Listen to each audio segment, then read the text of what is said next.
which means there that you need a much longer ramp for people in order to come to know Jesus there. It's quite a long, 6 to 8 years is often quoted as a time for someone who might first hear about Jesus to come to know Jesus. People are more wary.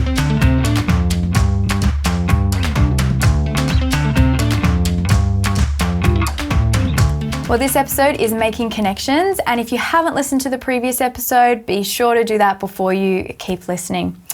All right, looking at the mission funnel. So what we're going to talk about here is what it might look like to help make the journey from being contacts at church to being connected to Christians and to Christianity. So let me start with the job of connection. Our launch team has unchurched contacts, hundreds of them, family, friends, neighbours, and if gospel convictions are deeply embedded in our church community, then there really will be an urgency in sharing the gospel with them. This doesn't make it easier, but it does provide the right starting motivation for both prayer and action. Our role then is to provide context and moments where people at church can help those they know explore the claims of Jesus. Now, it's key to note just at this point, we're not saying that we don't need to strive to help each and every person in our church be equipped for sharing the gospel, for sharing their faith, giving an answer for the hope that they have. We're not saying that. But as a church and as shepherds of the church, of people leading these church plans, we want to continually, in multifaceted ways, be helping those in our church, those we lead, not only give an answer for the hope that they have, but alongside that, we have a responsibility to help them within the community, within the body, equip them to share the gospel with their friends and family, with what we do as a church, with the plumbing we set up. Most people don't have the giftings or skills or the confidence even to take someone from that kind of hey to saved moment, from completely opposed to the gospel to walking them through a complete gospel track to becoming a Christian. It's a unique person who is able to do that. And so our responsibility in leading a church is giving them the tools and framework and confidence and convictions in order to help that happen, no matter where the person is, and helping them see that they are part of a body that can help them with that. So that is the reason that we are part of a body, that God gives us different gifts, different people, and our role within that is to see those varied gifts and to provide concrete steps and moments for those relationships to both form, for conversations to be had, that lead to exploring who Jesus is. And so for the purposes of this conversation we're having now, this discussion, we're just going to call them connecting events. You call them what you want, but if you see the mission funnel, this is the second part of the mission funnel. We're talking about connecting here. Yeah, and these connecting events, they seem more and more important, particularly as people become distant from Christianity and church. They have very little understanding of the gospel. They have a skewed view of Jesus, a really negative view of the church. And so I've known some people who are just happy to turn up to church and kind of go from there. A growing part of our culture kind of needs to see and experience the gospel community in a safe way before they're willing to engage in the deeper questions that we're all wrestling through. Which means there that you need a much longer ramp for people in order to come to know Jesus there. It's quite a long, 6 to 8 years is often quoted as a time for someone who might first hear about Jesus to come to know Jesus. People are more wary. They're further back in their understanding of the gospel. So rather than expecting them to meet us where we are, we want to create spaces where they can see the gospel at work in our community and therefore will be willing to take the next step in exploring Jesus. Now, these events are often the first thing that our unchurched friends will come to. It's the very pointy end of mission, these events, these moments. They don't need to be extravagant or really draining on your resources, your people, your time, but they can still be high quality and quite engaging and incredibly simple. Yeah, they can. And they can run in people's houses. Now, if you've got someone who's an amazing cook, imagine having, 10, 12, 15 people into a house to watch them do that and then eat the food afterwards. There's an amazing, highly relational connecting event that you can have. Well, hello, thanks for joining us. Just a little break to let you know about Learn to Lead. Learn to Lead is a one-year program for apprentices, high-level volunteers in your church plant, and it's a program to expose them really to thoughtful Christian leaders across the country, and also to meet other apprentices and young leaders and to be able to connect with them. So registration's open towards the end of the year, but for more information go to genevapush.com/learn to lead. So instead of thinking bigger and better, you are just looking for those relational moments that establish plausibility structures for non-Christian friends. Just those smaller moments. And that is going to happen within the context of Christian community. That's how people will begin to explore the questions that are resounding in everyone's hearts.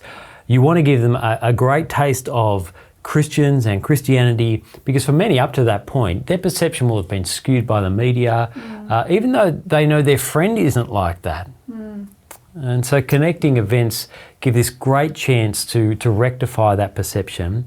And it's that hook that might create an interest to bridge the gap between where they are and exploring the questions they have, and ultimately finding Jesus. They don't have to be a big song and dance. But here's what I would say about connecting events, and here's where it fits within the whole ecosystem of church. They can't be run in isolation. They can't be run in isolation. Connection events that run in isolation to everything else that's going on in church have little impact. You see, they're part of a pathway, a journey for people down. They're one step. And where you don't have a pathway, where you just have an event that sits in isolation, you always feel the pressure to load that event up with every outcome that you have. Every hope and dream we have for seeing the lost reach is loaded into this one event. And so you're having kind of altar calls at dinner parties. And I've tried that, it doesn't work. It doesn't work. Oh dear. You can't rush people. Your pathway is to help them take the next step. And so that's why these three questions, as you're considering these Connect events, here's three questions you want to consider. I'll throw over to you. What do you got? Yeah, so the first you're asking is, who is this for? That's right. So the answer is, who are you trying to reach? The answer to the question helps you shape the look and feel and vibe of the event. Yeah. Second question is, what's the purpose of this event? Yep, that's great. So what role does this event play in taking people to the next step or helping them know what the next step is? Yeah. And the third question is, well, what resources and what capacity do we actually have?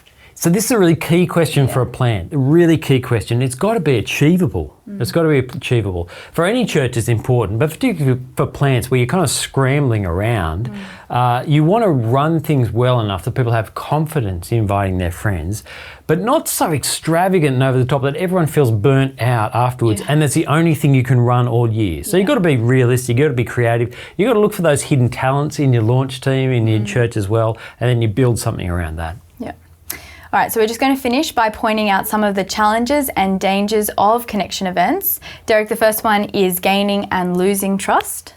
Yeah, and so just to pick up on what I said a few moments ago, the first few events you get, they might struggle to get guests. And now that's partly because people don't know what they are yet. So don't be surprised or upset when that happens, because every time you put on an event in church, you are asking your church to risk the relationships that their friends have, that they've got to live with long term. You can do something over here in church, but they've got to live with that long term. So you're asking them to put their relational capital online. And so you've got to build that confidence. And when you run those events, you want to aim for everyone in that room who comes to your church leaving saying, that was amazing. That was just perfect for my father or my friend or my work colleague.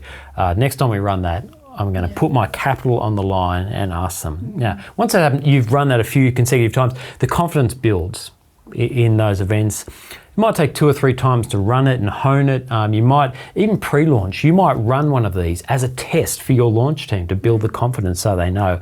And I'd advise you to do that in a whole number of areas, including this pre-launch, so your confidence level is rising. It may take years for someone to build the relational capital to ask them or the confidence to ask them, but you keep it simple, you do it well, and over time people build confidence in that. Yeah. The second danger is bait and switch. So this is talking about an event. It's a really fun activity, and then when they get there, they've brought all their friends. You give them a really hard-hitting gospel message. While it's tempting, you might not want to miss a great opportunity. If you do, you'll probably never get that opportunity again because you've lost the trust of your people, and often those feeling invited, they might feel deceived, which is really what we don't want. And the third danger is this. It's saying, well, it's good for building community as well. So it's tempting to announce at church that, even if you don't bring a friend along, still come, it's great for you to join us. While it's true, it will really communicate that there's an out, that is an excuse for people to not bring their friends, to not invite them along. The event might look good, you might end up with 100 people, but only 5 of them are unchurched and have actually just been invited in. And it's not really achieving what you set out to do. So that's a mindset thing there, isn't it? People need to see these not just as community events for us and in community. This is a mission event. Yeah. I think that's very common and very easy to do. Absolutely. Yeah. Yep.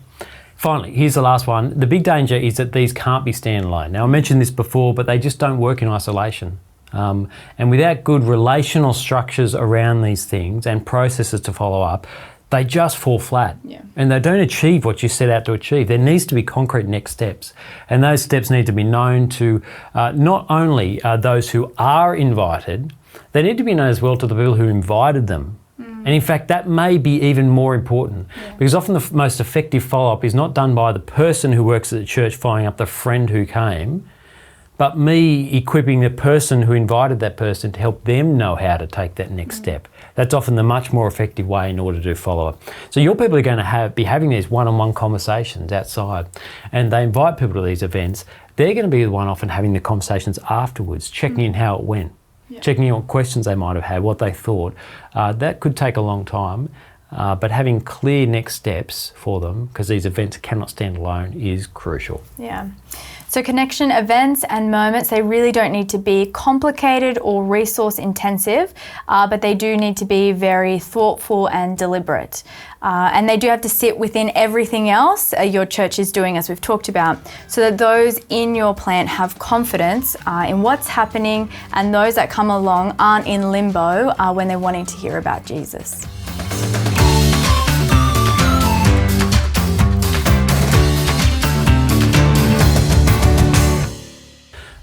Connecting event that you can have. So instead of thinking big and better, sorry,